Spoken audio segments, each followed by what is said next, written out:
All right, so by the end of this video, Mike Butler here at Anglers Anonymous is probably not going to invite me back to Anglers Anonymous anymore. And the reason is, Mike, because we always like to help our listeners, the Bite Me podcast listeners, the viewers here on the YouTube channel, talking about what you can do, the equipment you use, the reels we use, et cetera, et cetera.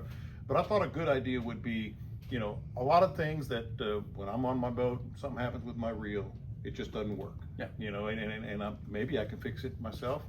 Maybe I'm not. So what I'm going to talk about here, and I want to ask you about, is things that, if this happens to one of your reels and you got a whole bunch of them right here, yeah, you need to bring it into Anglers Anonymous. Maybe talk about some of the things you do, but also, hey, we're here for you. Yeah. You can do this by yourself. You can do it on your own. Yeah, exactly. And, I tell people that come in the store that if you fish saltwater, at some point, somebody's going to work on your reel, whether it's you, whether it's us, somebody's going to work on it. I tell people, put a line item in your budget for maintenance on your reels, because saltwater, it's a harsh environment. Mm-hmm. And there are things you can do to help yourself out if you learn a little bit about the reels. And we're happy you come in the shop here. We'll take a few minutes with you on any particular reel you've got. We can pop the side plates off and show you some key points to oil, things to do after a normal day of use. Mm-hmm.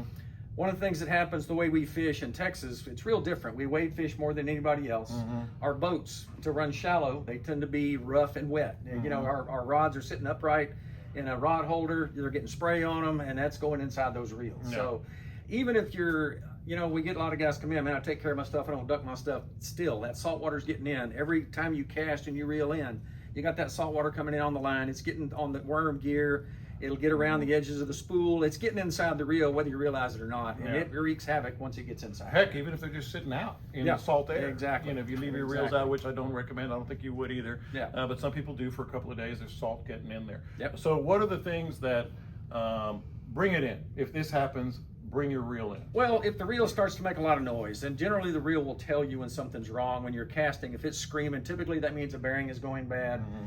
If it's squeaking when you reel, that typically means your anti-reverse, your clutch bearing is getting dried out, no lube on it. Salt water gets inside there, it'll rust those up. If you leave it sitting long enough, it'll freeze the whole reel up. So yeah, there's things you can do. Again, depending on how in depth you want to get into taking the reel apart, there's things you can do to preventive maintenance where you're not paying us to do it. Yeah. But again, how much time do you want to spend on it? And a lot depends on how you fish.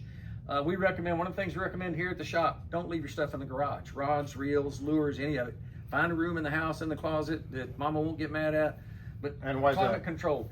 The heat in the garage, especially this time of year, it's 120, 130 degrees in your garage every day. That starts to break down your lubricants. It just wreaks havoc on everything. Yeah. The whole deal. If you use any kind of mono or fluoro leader, that'll get brittle.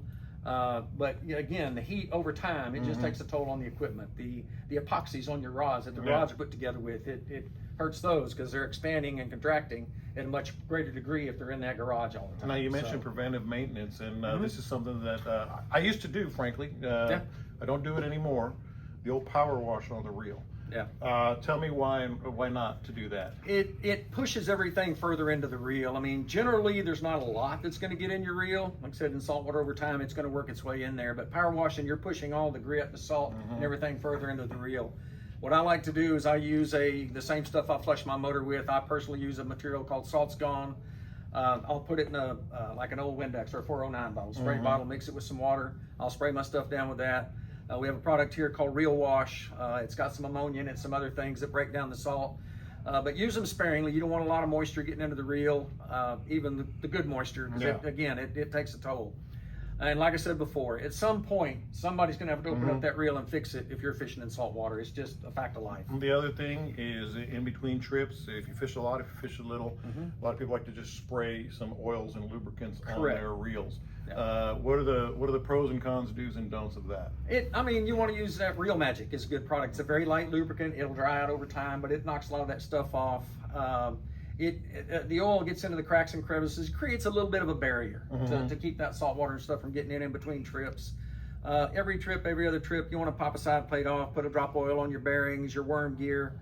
If you want to go a little further, you can take the handle and star drag off, put a little oil around where that sleeve is. That'll oil that clutch bearing.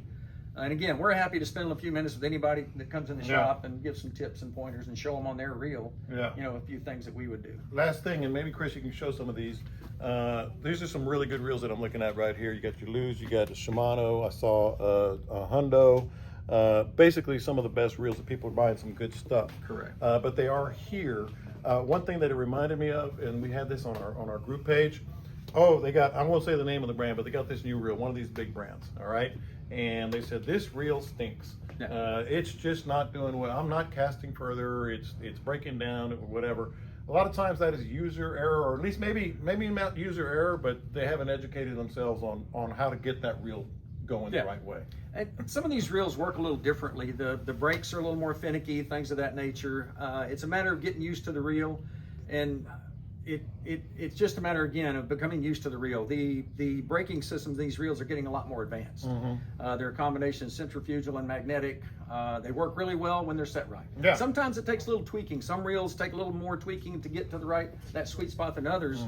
But a lot of them, you can get them, once you get them adjusted to a certain point, I mean, you can change weights of lures and you don't have to adjust the reel anymore. And if you have, like a lot of us, a couple of hundos, maybe a Shimano, maybe a one of the better Lus, etc., they all adjust differently. Yes, they're all different. They have different type braking systems. Like pretty much everything Shimano is either a DC or a centrifugal braking system. Some of them have magnetic braking systems in it. Some of them have a combination of both, magnetic and centrifugal. Yeah. So it you know, again, they all operate a little differently. They all feel a little differently. If you put down one brand and pick up another brand, you're having to change your casting. You're going to tune it in differently. Yeah, they tune in differently. They feel differently when they cast. Yeah. So you know, and I tell people about reels, what's the best? Well, you know, trucks, Ford, Chevy, Dodge, Toyota. What's the best for you? Yeah, it's what's best for you. What's They're the all best good you've brands. gotten used to? What's the best that you Exactly. can tune, etc. Yeah. All right, guys. So hopefully that'll help a little bit, especially with tuning it in and keeping it clean and preparing for your next trip. If things do happen, I know they turn it around real quick right here. Give us an example, like you bring in a reel today, and maybe you're busier now than usual. Yeah, we're in I'm our busy guessing. season now. So it might not be a couple of days or 3 days, but you're pretty quick. We're about 3 weeks right now. Yeah, honestly, yeah. it's I mean, again, this is our busiest time of year, so it's Yeah. we're backed up a little bit. All right, So, Mike Butler, Chris is behind the camera. I'm John Lopez. Thanks. Thank y'all.